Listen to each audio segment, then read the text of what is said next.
আমার মুসলমান ভাইয়েরা, যুদ্ধবাজ কাফিররা যখন যুদ্ধ করে, তাদের সাথে যুদ্ধ করার সময় যে সমস্ত কাফিররা মুসলমানদের বিরুদ্ধে যুদ্ধ করা থেকে বিরত থাকবে,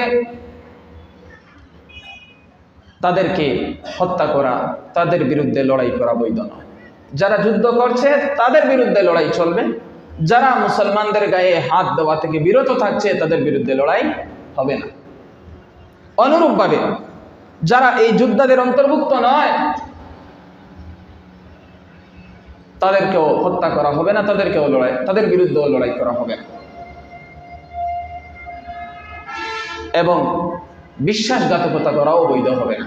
কাফেরদের মধ্য থেকে যারা মুসলমানদের কাছে নিরাপত্তা চাইবে অথবা মুসলমানদের সাথে জিজিয়া প্রদানের মাধ্যমে সন্ধি করবে অথবা চুক্তি করবে, এই সমস্ত কাফেরদের সাথে বিশ্বাসঘাতকতা করাও মুসলমানদের জন্য বৈধ হবে না।